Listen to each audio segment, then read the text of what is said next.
Alright guys, in this video I'm going to be showing you why you should not, one, share Windows logins with other people. There's a guest user and they have it there for a reason, so use it.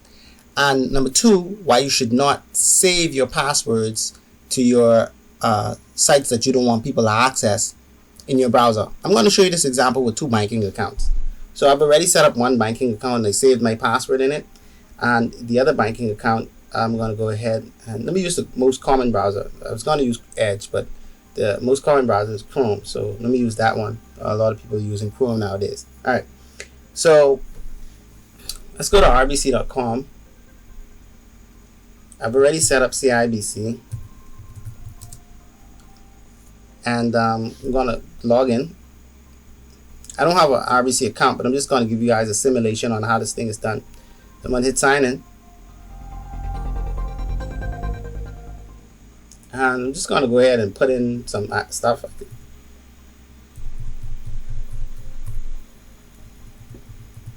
So 16 numbers and right? So 16 numbers and a random password. Doesn't matter what I type, right?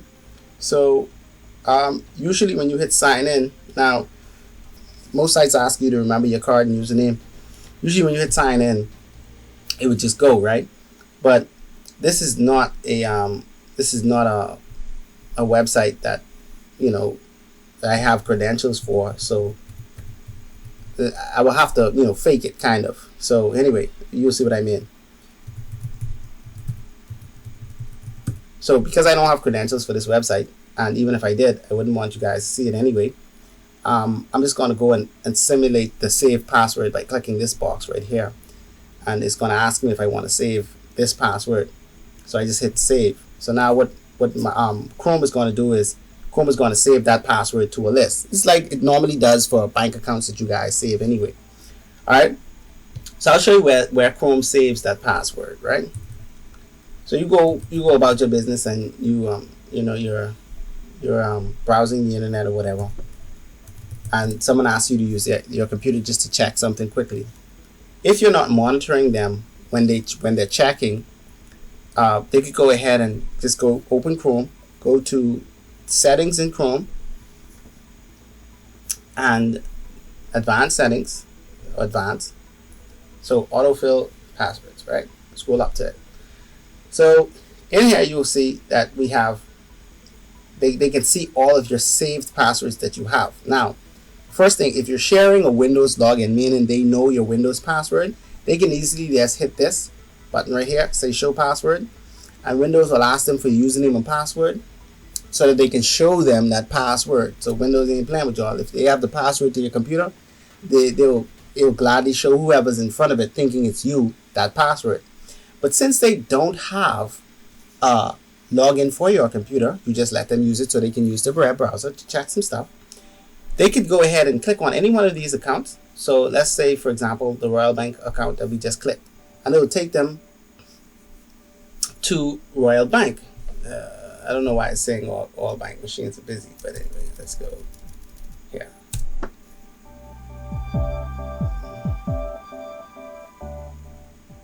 I don't know why it's saying that, but let's see, rbc.com.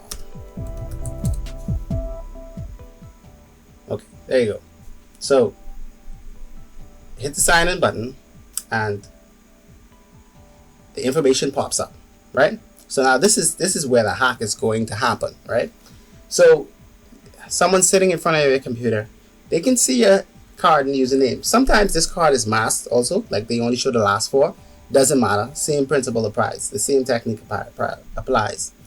So you go and you go here. So you don't know what this password is. So to find out what that password is, all the user has to do is right click right here, hit the inspect button, and then that opens up a list of codes on the side. As long as this side is highlighted in the real browser, and you look on the code browser side, it's going to highlight that that section of code, right?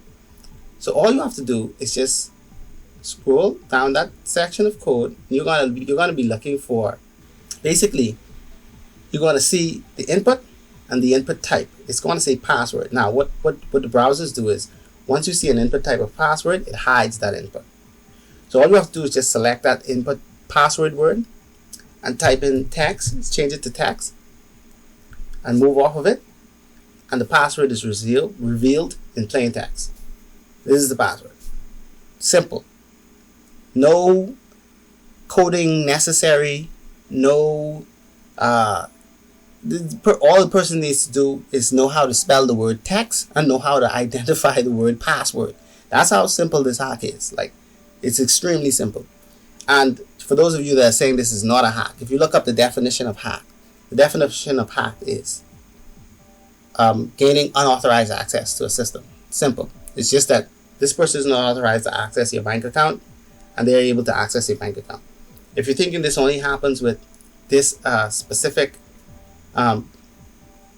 website, no, you're wrong. Because if we go to the First Caribbean website also, the password is saved there. Do the same thing. Right click, hit inspect. You just have to look. Once this is highlighted and you right click and inspect it on that, this code over here is going to be highlighted. And you just have to go through and look for the type, password, double click that, change that to text. Once you click off of it, password is in plain text. The same thing with this. If the text here was masked and you hit inspect, it'll go to that text, and the type is username, and you just need to change it to text. Sometimes they block out the first few numbers and leave just the last 4, and you can't see what it is. It's the same thing. Or sometimes you will see the username written in plain text here. So it's pretty straightforward. So that's all I wanted to show you guys today. How people can gain access to your account with your password or without your password. All they have to do is ask you to borrow your password and borrow your computer. Look at it, and it takes a few seconds, like literally a couple of seconds. They're in your computer. They can grab your password very quickly. So I hope you guys learned something from this video today, and don't forget to give me a thumbs up if this video was informative to you. Drop a like, and don't forget to subscribe to the channel. See you guys in the next video.